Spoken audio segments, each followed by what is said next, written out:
Seettembarii 16 baatii 9/2024 ilaalchisee guyyaa har'aa waa'ee sharafaa irratti jechuudha. Isiniif himuu ufee biyyoota ani guyyaa har'aa isinii qabadhee dhufeen keessa kanneen akka Chaayinaa Hiwaan, Saawudii Riyaal, Dubaay Diraam, Joordaan Dinaar, Bahreen Dinaar, Kaatar Riyaal, Omaan Riyaal, Paawundi Sterlingii, Yuuroo, Kanaadaa Doolaar, Awustiraaliyaa Doolaar, Kuweet Dinaar, Ameerikaa Doolaar, Swiss Firaankii, Suudiin Kiroon, Yemen Riyaal, Swiss Firaankii biyyoota walumaa galatti biyyoota 18 ta'an isinii qabadhee dhufeetiin jira. Asumaanis immoo nagaan dagannee nagaa fi araarri jaalalli Waaqayyoo lafaaf bakka gonda mandaree jirtanitti isiniif haa ta'u. Akkasumallee obboloota koo amantaa biraa taatanii na hordofaa jirtan nagaan lafa jirtanitti isiniif haa baay'atu jechuun jaaladha. Egaa kanatti aansuun warreen chaanaala koof haaraa taatan sabiskiraayib irra godhadhaa yeroon viidiyoo lakkisu yeroo hundumaa akka isin bira ga'u akkasumallee warreen na hordofaa turtan asumaan naa galatoomaa fayyaa argadhaa isin jaaladha isin kabaja laayikii keessan na barbaachisaa laayik godhaa na jajjabeessaa yeroo hundumaa yeroo laayikii argu moor hagam yoon dadhabellee viidiyoo kana akkani hojjedhu na taasisa jechuudha. Egaa guyyaa har'aa hanan isinii qabadde akkuma gaaffii keessan irratti karaa baankis nuu himii warri jettan jechuudha. Guyyaa har'aa immoo kanan isinii qabadhee dhufe karaa baankiti jechuudha. Kaleessa eengadda gabaa gurraachadha. Koomentii jalatti namoonni baay'een baankis nuu hojjedhu karaa baankiis hin barbaanna baruu barbaannaa dhaga'uu barbaanna warra jettaniif jechuudha. Asumaan karaa baankiin isinii fidee dhufe guyyaa har'aa immoo jechuudha.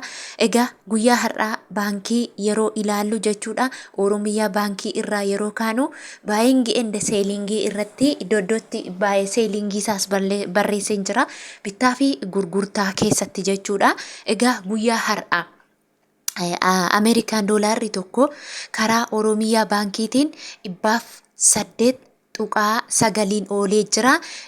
Kan ittiin gurguramu immoo 22.2 gurgurama jechuudha. Unurraa yeroo jennu asiin kan nu fayyadu unuun warra biyya alaa taa'ee gara Itoophiyaatti ergatanii fi inni unuuf ijoo inni nuti ittiin ergachuu dandeenyu isa 8.9 malee inni 22.2 kun isaanii warra baankii fi jechuudha. Yeroon isiniin jedhu nuti warra baankii amma maallaqa keenya yoo baankii geessine 8.9 gurgurra. Eenyutti warra baankiitti jechuudha. Warri baankii immoo unu harkaa fuudhanii geessanii eenyutti gurguratu doolaar kana nama hambiraatti kan isaan gurguratan immoo 22.2 jechuudha. Isinii galeera je'eetii yaada baay'een gende seelingii irratti yeroo sarchi gootanii ilaaltanis baay'een gende seelingii jedha bittaa fi gurgurtaatiin jechuudha. Nuti hin gurgurra malee hin binna miti jechuudha. Kanaaf nurraa inni isaanitti bitanii 8.9 jechuudha. Akkasumallee Kuweet Dinaaridha. Kuweet Dinaarri tokko 353.92 kan ittiin gurguramu immoo 399.93 jechuudha. Akkasumallee Awustiraaliyaa doolaarri tokko guyyaa har'aa karaa baankii 72.25 oolee jira. Inni itti aanu immoo Kanaadaa doolaariyaa. Kanaadaa doolaarri tokko guyyaa har'aa 79.30 oolee jira. Akkasumallee Yuuroodha. Yuuroon tokko guyyaa har'aa karaa baankii 119.13 kan ittiin gurguramu immoo 134.62 oolee jira.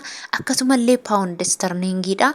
Paawundi Sterlingiin tokko guyyaa har'aa karaa baankii 141.8 kan ittiin gurguramu immoo 158.42 jechuudha. Inni itti aanu Chaayinaa Hiwaan. Chaayinaa Hiwaan tokko karaa baankii guyyaa har'aa 15.19 oolee jira. Inni itti aanu Omaan Riyaal. Omaan Riyaalli tokko guyyaa har'aa karaa baankii 280.12 oolee jira. Akkasumallee Kaatar Riyaalidha. Kaatar Riyaalli tokko karaa baankii guyyaa har'aa 29.50 oolee jira. Inni itti aanu Dubaay Diraamidha. Dubaay Diraamni tokko guyyaa har'aa karaa baankii 29.50 42 olee jira. Kan ittiin gurguramu immoo 33.25 jechuudha.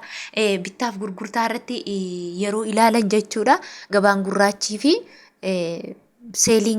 baayingii irratti wal qaqqabeera jechuudha.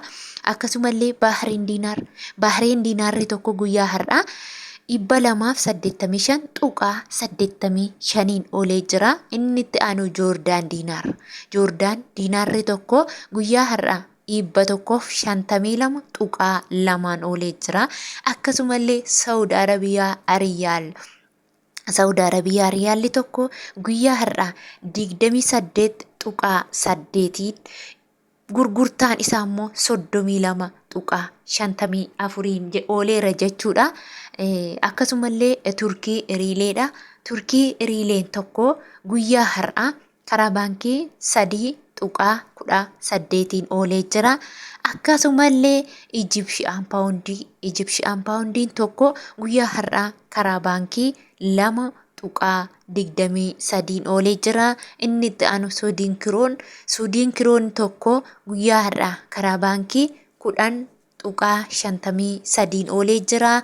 Inni itti aanu Yemenii riyaaliidha. Yemenii riyaalli tokko guyyaa har'aa karaa baankii 0.43 oolee jira. Inni itti aanu immoo Swiss firaankiidha.